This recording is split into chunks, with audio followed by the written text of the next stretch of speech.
Hello viewers, thank you so much for your overwhelming response to my previous videos. Those videos were more about NISM exams. Of course, some of them were also related to IIBF exam. But in this particular video, my focus is purely going to be on one popular exam of IIBF, which is called as Certificate Exam in Risk in Financial Services. Now, let me tell you that in case you want to write this exam, you will have to follow 3 steps to get your certificate. The step 1 is to write multiple choice questions on Risk in Financial Services exam, which is online or virtual. Now, after you pass this exam, you have to also go through a classroom training, which is currently being held in a virtual format. And once you complete that classroom training, then you have to write another exam, which is conducted by GARP, which is Global Association of Risk Professionals. So once you complete all these 3 steps, then you get a joint certification from IIBF and GARP. Now this particular video is about the first step that I'm going to take you through, which is MCQ related to Risk in Financial Services exam. Now in this exam, you will not have to face the challenge of negative marking, because if there is a negative marking, you cannot attempt some of the questions which you believe you know partially, but you are not confident about it. So, as far as Risk in Financial Services exam is concerned, as per the latest syllabus of IIBF, it has 4 modules. First module is about overview of the risk. The second module is about credit risk management. Third caters to operational risk, and the fourth is about market risk.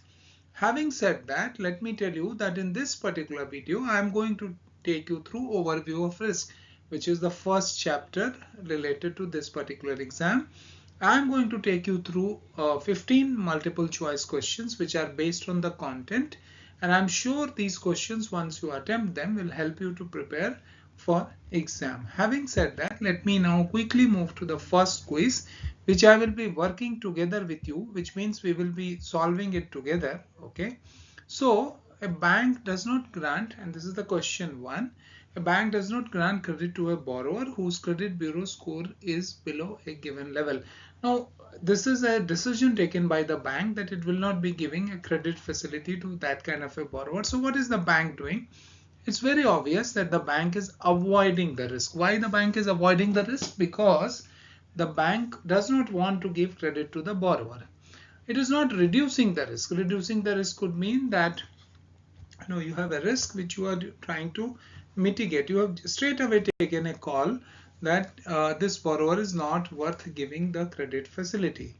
We move on to question 2, which is what we will take up now. Okay, so the question 2 is, which is the first step in risk management process? So we know that risk management is a process driven activity, and it follows a series of steps. Okay, so what is the first step? So we must know that unless we identify the risk and know what is triggering the risk, we won't be able to work on risk management process.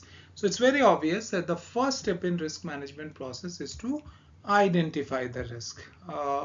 Measurement, assessment, and reporting of the risk will follow or will come only after you have identified the risk. The third question is, which of the following is not a common risk identification method? So risk identification can be done through multiple methods. What are the methods that you have? So you have objective based methods, you have scenario based method, you have industry or company based methods. Typically industry based methods are used, but I have taken the example here as the company based also. So what is not used effectively is the price based method. So this is not a common risk identification method. We move on to question 4. Which of the following is not true about risk assessment? So when you do risk assessment, it is an integral part of risk management process. So you have 4 options. It uses or it has the liberal use of statistical methods, which is correct. You can use tools, statistical tools here. It is based on past performance, obviously. In fact, most of the risk assessments are based on past performance. Risk assessment uses judgment and discretion, which is also fair.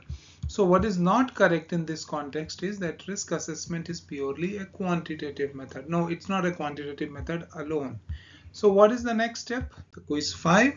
Statistical tool comprising of details such as maturity, probability of default, loss given default, and blank blank blank rather are used for measurement of credit risk. So what else is the another option? So let us look at recovery rate as an option. No, it's not an option because loss given default and recovery rate are opposite of each other.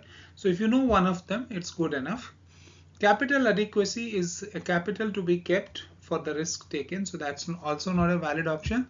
So the valid option here is exposure at default. So what do we take into consideration? We take into consideration exposure at default as the option. Which of the following tools methods are not appropriate for control of market risk? Remember, measurement of market risk is separate and control of market risk is separate.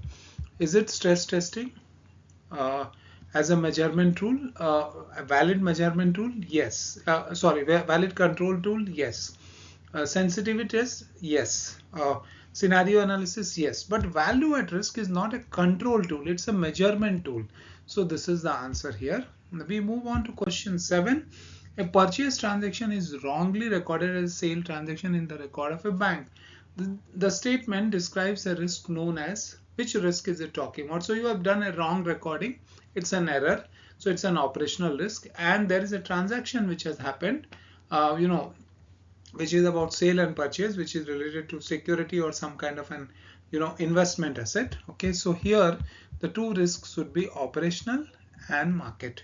Market, why? Because market risk arises from fluctuation in the price. So if you have a wrong position, recorded a wrong position, then it may result into market risk because transactions will accordingly get impacted. The next question is quiz number 8. Which of the following is the most volatile of the below mentioned risks? Credit risks are volatile, but they are not kind of changing every moment. So are operational risk, but the most volatile is the market risk. Change in the price of any of the market underlying variable will have an impact on the value. The next question is, which of the following is ideally the last step in the risk management process? So once you have identified the risk, once you have measured the risk, okay,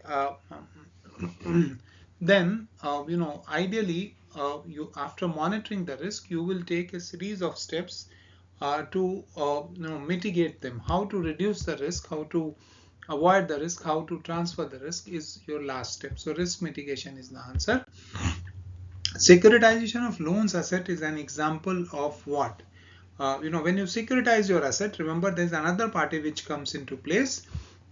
So you are not doing risk optimization, you are not doing risk retention because you have already passed it on to another party. So it will be risk sharing. The question number 11 is, which of the following is not a method of risk mitigation? So risk mitigation has a series of sub methods or methods. Risk avoidance is definitely a method where you are not taking a risk. Risk retention, which means you are saying, okay, I'm fine with this risk, is also an option. Risk optimization is also an option, but risk ranking is not a risk mitigation method. It's a risk calculation or risk, what you call as a measurement method. So you know that which is the most important risk that you have in your business. According to ISO, which of the following purpose is not served by risk management? So risk management according to ISO serves many purposes. It helps in addressing the uncertainty, it helps in creation of the value for a business, it helps in decision making, but it does not reduce your compliance work anyway. It in fact increases your compliance work because you have a framework, you have to comply with that. Risk is the blank is the process, is about figuring out events when triggered cause the risk. So it's not risk assessment, it's not risk mitigation, it's not risk avoidance. So automatically it becomes risk identification.